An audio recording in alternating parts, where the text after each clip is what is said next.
अस्सलाम वालेकुम ज़मींदार दोस्तों, मैं हूं नवीद हसन एग्रोनॉमिस्ट। ज़मींदार दोस्तों, आज हम बात करेंगे कपास का एक प्रॉब्लम, एक बीमारी, कॉटन लीफ कर्ल वायरस, कपास का पत्ता मरोड़ वायरस जिसे कहा जाता है।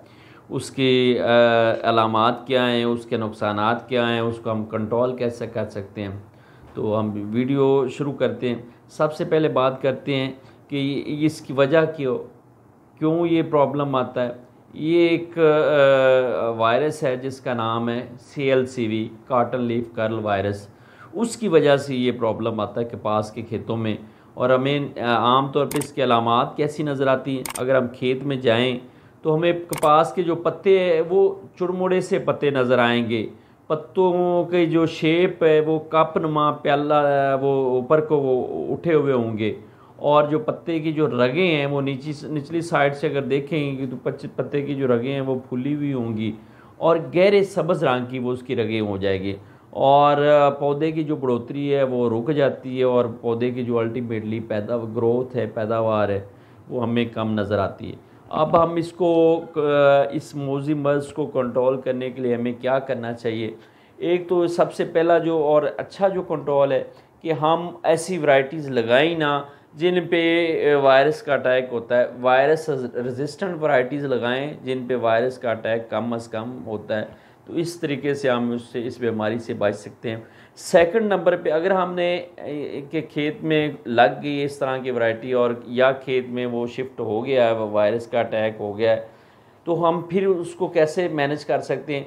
उसके लिए हमें चाहिए कि हम सबसे पहले जो इसका जो वेक्टर है या जो कीड़ा है जिसकी वजह से ये वायरस एक पौधे से दूसरे पौधे पे ये शिफ्ट होता है, तो वो एक कीड़ा है जिसकी वजह से शिफ्ट होता है, उसको कहते हैं सफ़ेद मक्खी। सफ़ेद मक्खी की मेरी एक वीडियो पहले भी आ चुकी है। सफ़ेद मक्खी के और बहुत सारे नुकसानात भी हैं। वो पौधों के जो पत्ते हैं उनमें सब्ज़ मादा चूस के पत्ते काला कर देती है। वो सारे नुकसानात अपनी जगह पे है। लेकिन इसके साथ साथ जो ये इस वायरस को CLCV वायरस को एक पौधे से दूसरे पौधे तक ले जाने में भी उसका बड़ा किरदार है। अगर खेत में सफ़ेद मक्खी नहीं होगी तो अगर आपके किसी एक पौधे को अटैक आ गया तो वो दूसरे पौधे तक शिफ्ट नहीं होगा। ये इसके परों के ज़रिए वायरस परों के साथ लग के एक पौधे से दूसरे पौधे पे जब वो बैठती है जाके तो वहाँ पे ये शिफ्ट हो जाता है। उसके अलावा जो इसको अब मैनेज कैसे करते हैं, सफ़ेद मक्खी को कंट्रोल करें। सफ़ेद मक्खी कंट्रोल करने के लिए पहले भी मेरी वीडियो आ चुकी, आप दोबारा कुछ बातें रिपीट कर देते हैं कि आप कुछ किसान दोस्त कीड़े हैं उनको खेत में फलने फूलने दें। उसके अलावा सफ़ेद मक्खी को कंट्रोल करने के लिए एक ही जहर जो है वो बार बार ना करें, जहरें चेंज करके करें। और फिर इसका जो स्प्रे है सफ़ेद मक्खी को कंट्रोल करने के लिए वो सुबह के टाइम पे, जितना अर्ली मॉर्निंग सूरज निकलने से पहले 1 घंटा या 1 घंटा बाद में जितना जल्दी आप कंट्रोल स्प्रे कर लेंगे उतना ये बेहतर होगा। उसके अलावा इसको मैनेज करने के लिए आप खेत में जड़ी बूटियों को अच्छे तरीके से तलब करें। जितनी कम से कम जड़ी बूटियाँ होंगी उतना वहाँ पे सफ़ेद मक्खी और बाकी दोस्त जो कीड़े हैं उनका होगा। फिर अगर अटैक किसी पौधे पे आ गया है तो उसकी अच्छी देखभाल के लिए हम फिर कोई स्प्रे नहीं है वायरस का, चाहे वो किसी इंसान पे अटैक हो, पौधे पे हो, जानवर पे हो, उसका अटैक कोई कंट्रोल नहीं है। फिर हम क्या क्या कर सकते हैं, हम उसकी अच्छी खुराक और अच्छी देखभाल करके पौधे की बड़े बेहतरी कर सकते हैं। अब देखभाल में क्या है, हम उस पर फोलियर स्प्रे करें।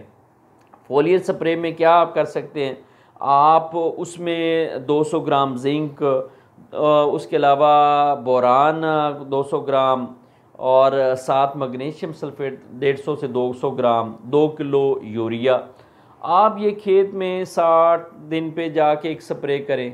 फिर 75 दिन पे जाके और 90 दिन पे जाके एक स्प्रे ये करेंगे। ये 3-4 चीज़ों को मिक्स करके तो आपके खेत में अगर अटैक है तो वो फसल काफ़ी हद तक अपने आप को रिकवर कर लेगी। इसके अलावा हम नीचे इसको खादें दें जो बीमारियों के ख़िलाफ़ कुव्वत मुदाफ़त पौधे में लाने के लिए, जैसे पोटाश का रोल है, तो पोटाश हम नीचे आधी बोरी SOP उसको दें, साथ कुछ यूरिया का मिक्स करके आधी बोरी यूरिया तो हम मिक्स करके इस तरह कपास को दें। फिर एक जनरल जो रूटीन आप कर सकते हैं, 1 किलो यूरिया का है, 1 से 1.5 किलो यूरिया का आप इसको बार बार स्प्रे करें, तो इससे पौधे में कुफ्ते मुदाफ़त आ जाएगी और जिससे ऐसा ऐसा वो बीमारी का जो है वो कंट्रोल हो जाएगा, और वो पौधे पौधे में खुद से उसको कुफ्ते मुदाफ़त आएगी तो पौधा इस बीमारी से निकल सकेगा और अल्टीमेटली हमें पैदावार बेहतर मिल जाएगी। बहुत शुक्रिया। अस्सलाम वालेकुम।